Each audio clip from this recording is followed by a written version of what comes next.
Hello મિત્રો, નમસ્કાર, જય Hind, Vande Mataram. Job government information ચેનલમાં સ્પર્ધાત્મક પરીક્ષાની તૈયારી કરતા તમામ મિત્રોનું હાર્દિક સ્વાગત છે. મિત્રો, તો તાજેતરમાં જામનગર મહાનગરપાલિકા દ્વારા આરોગ્ય વિભાગ માટે ભરતીની જાહેરાત પ્રસિદ્ધ કરવામાં આવેલી છે. ટોટલ મિત્રો 4 જગ્યા પર ભરતીની જાહેરાત કરવામાં આવેલી છે અને કાયમી ભરતી છે, તેમજ પગાર ધોરણ પણ મિત્રો સારું રહેશે. તો વિગતે જોઈએ મિત્રો.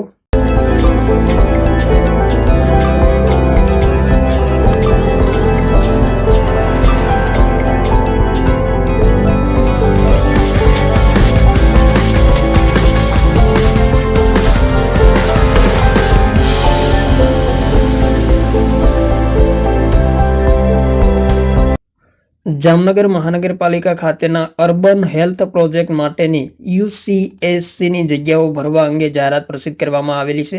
તો આરોગ્ય અને પરિવાર કલ્યાણ વિભાગના ઠરાવોથી શહેરી આરોગ્ય સેવાઓનું માળખું સુવ્યવસ્થિત કરવા માટે જામનગર મહાનગરપાલિકાના ફાળે આવેલ શહેરી સામૂહિક આરોગ્ય કેન્દ્ર માટે 100% ગ્રાન્ટ આધારિત જગ્યાઓ મંજૂર કરેલ છે.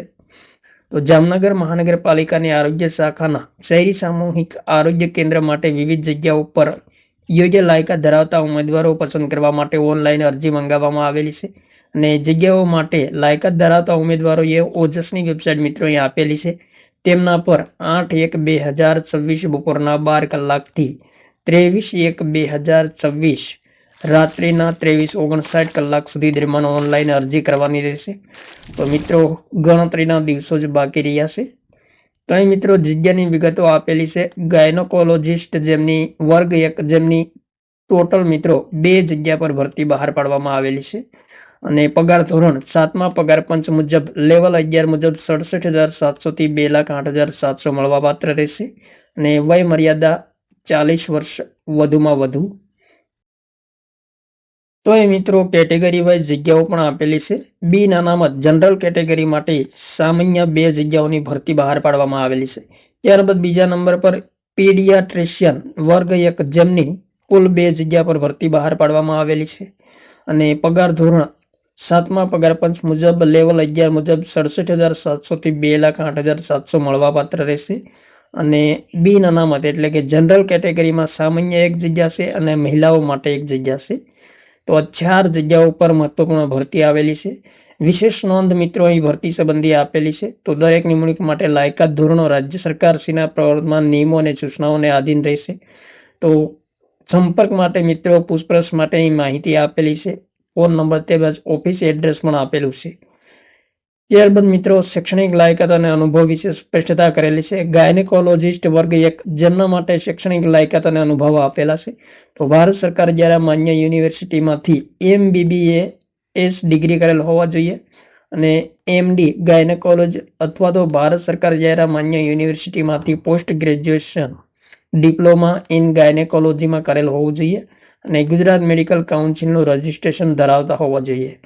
ત્યારબાદ પીડિયાટ્રિશિયન વર્ગ 1 માટે ભારત સરકાર માન્ય યુનિવર્સિટીમાંથી MBBS ડિગ્રી કરેલ હોવા જોઈએ અને ભારત સરકાર માન્ય યુનિવર્સિટીમાંથી MD પીડિયાટ્રિક્સ અથવા તો ભારત સરકાર દ્વારા માન્ય યુનિવર્સિટીમાંથી post graduate diploma in paediatrics કરેલ હોવા જોઈએ અને મેડિકલ કાઉન્સિલનું રજિસ્ટ્રેશન ધરાવતા હોવા જોઈએ.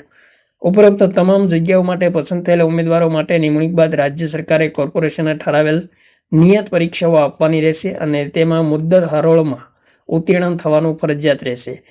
જગ્યાઓ રાજ્ય સરકાર આરોગ્ય વિભાગ દ્વારા મંજૂર કરવામાં આવેલ ગ્રાન્ટને આધીન ચાલુ રહેશે. રાજ્ય સરકાર દ્વારા ગ્રાન્ટને આધીન બહાલી મંજૂરી મુજબ જ આ જગ્યાઓ ચાલુ રહેશે. ત્યારબાદ મિત્રો કોમ્પ્યુટરના જ્ઞાન અંગે લાયકાત અંગે સ્પષ્ટતા કરેલી છે. તો કોમ્પ્યુટરનું જરૂરી પાયાનું જ્ઞાન ધરાવતા હોવા જોઈએ. અહીં મિત્રો વિગતવાર સૂચનાઓ આપેલી છે. ત્યારબાદ ગુજરાતી, હિન્દી અને અંગ્રેજી આ 3 ભાષાનું પૂરતું જ્ઞાન હોવું જોઈએ અને ગુજરાતી ભાષા પર પ્રભુત્વ હોવું જોઈએ. ત્યારબાદ રાષ્ટ્રીયતા સંબંધી અહીં ખાસ સૂચના આપેલી છે. તમામ સૂચનાઓ વાંચી લેવી. વય મર્યાદા મિત્રો ઉમેદવારની વય છે 18 વર્ષથી ઓછી હોવી જોઈએ નહીં અને વધુમાં વધુ વય ઉપર પત્રકમાં દર્શાવેલ છે તે મુજબની હોવી જોઈએ અને સરકારી કે અર્ધ સરકારી સંસ્થાના કાયમી કર્મચારી અરજદાર થાય તો તેમના કિસ્સામાં સરકારશ્રી દ્વારા જોગવાઈને આધીન છૂટછાટ મળવાપાત્ર રહેશે. તમામ ઉમેદવારોની ઉપલી વય મર્યાદામાં મળવાપાત્ર છૂટછાટ સાથેની ઉંમર નિયત તારીખે કોઈપણ સંજોગોમાં નીચે જણાવેલ ઉંમરમાં છૂટછાટ મળતી હોય તેવા કિસ્સામાં 45 વર્ષ કરતાં વધુ ઉંમર હોવી જોઈએ નહીં, તો ખાસ ધ્યાનમાં લેવાનું રહેશે. મહિલા ઉમેદવારોને ઉપલી વય મર્યાદામાં 5 વર્ષની છૂટછાટ મળવાપાત્ર રહેશે. વય મર્યાદા માટે નિર્ધારિત તારીખ છે, જે અરજી કરવાની અંતિમ તારીખને ધ્યાને લેવામાં આવશે. અજમાયશી સમયગાળો અહીં આપેલો છે. તો જાહેરાત ક્રમાંક 3 અને 4 2025ના કિસ્સામાં પ્રથમ 2 વર્ષ માટે અજમાયશી તરીકે નિમણૂક આપવામાં આવશે અને ઉક્ત જગ્યાઓના કિસ્સામાં નિયુક્તિ સમયે હાજર થતા પહેલા ઇન્ડિયન મેડિકલ કાઉન્સિલમાં કરાવેલ રજીસ્ટ્રેશનનું પ્રમાણપત્ર રજૂ કરવાનું રહેશે. તેમજ જામનગર મહાનગરપાલિકા ખાતે નિમણૂકવાળી જગ્યા પર હાજર થયા બાદ ખાનગી પ્રેક્ટિસ કરી શકાશે નહીં, જેની ખાસ નોંધ લેવી. 2 વર્ષની સેવા સંતોષકારક રીતે પૂર્ણ કરનાર ઉમેદવારને તે જગ્યા ઉપર નિયમિત નિમણૂક આપવા અંગે વિચારણા કરવામાં આવશે અને જે તે જગ્યાનું નિયમિત નિમણૂકના પગાર ધોરણની વિગતો જાહેરાતમાં દર્શાવેલ છે, તો ખાસ ધ્યાનમાં લેવાનું રહેશે. ત્યારબાદ પસંદગી પ્રક્રિયા અંગે ખાસ સૂચના આપેલી છે. પરીક્ષા ફી કેટલી રહેશે? તો મિત્રો, ફોર્મ ભરતી વખતે કેટેગરી સિલેક્ટ કરી ઉમેદવાર પરીક્ષા ફી ભરવાની રહેશે. સામાન્ય, સામાજિક, શૈક્ષણિક પછાત વર્ગ તથા આર્થિક રીતે નબળા વર્ગના ઉમેદવારો માટે પરીક્ષા ફી 1000 રહેશે. જ્યારે તમામ મહિલા ઉમેદવાર, અનુસૂચિત જાતિ, અનુસૂચિત જનજાતિ, એક્સ સર્વિસમેન, દિવ્યાંગ ઉમેદવારો માટે પરીક્ષા ફી 50% એટલે કે 500 રૂપિયા ભરવાની રહેશે અને પરીક્ષા ફી માત્ર ઓનલાઈન જ જમા કરવાની રહેશે, તે ખાસ ધ્યાનમાં લેવાનું રહેશે. પરીક્ષાના અરજી ફી ઓનલાઈન જમા કરાવવા માટે અહીં મિત્રો સ્ટેપ બાય સ્ટેપ સૂચના આપેલી છે, તો તમામ સૂચનાઓ વાંચી લેવાની રહેશે. ઓનલાઈન સિવાય અન્ય કોઈ રીતે ફી સ્વીકારવામાં આવશે નહીં. ફી ભરપાઈ કર્યા બાદ કોઈ પણ સંજોગોમાં ફી પરત મળવાપાત્ર થશે નહીં અને બીજી પરીક્ષા માટે આવી ફીને ધ્યાને લેવામાં આવશે નહીં, તે ખાસ ધ્યાનમાં લેવાનું રહેશે. ઓનલાઈન ફી ભરવાનો છેલ્લો સમય 24/1/2026 છે, તો 24 તારીખના 23:59 કલાક સુધી ઓનલાઈન ફી ભરી શકાશે. એક વખત અરજી કર્યા પછી અરજી પરત ખેંચવાની કે રદ કરવાની વિનંતી કોઈ પણ સંજોગોમાં સ્વીકારવામાં આવશે નહીં અને માત્ર ફીની રકમ ભરપાઈ કર્યાથી કે માત્ર ઉમેદવારના બેંક ખાતામાંથી ફીની રકમ કપાત થયાથી અરજી ફોર્મ કન્ફર્મ થયેલ ગણાશે નહીં અને ફી ભર્યા બાદ ઉમેદવારે ઓજસ પોર્ટલ ઉપરથી ફરજિયાત પોતાની ઈ-રિસિપ્ટ ડાઉનલોડ કરવાની રહેશે અને ઈ-રિસિપ્ટ ડાઉનલોડ નહીં થાય તો તેનો અર્થ એ થશે કે ઉમેદવારની ફી અત્રે જામનગર મહાનગરપાલિકા ખાતે જમા થયેલ નથી. ત્યારબાદ દિવ્યાંગ ઉમેદવારો માટે ખાસ સૂચના આપેલી છે, તો લાગુ પડતી તમામ સૂચનાઓ વાંચી લેવાની રહેશે.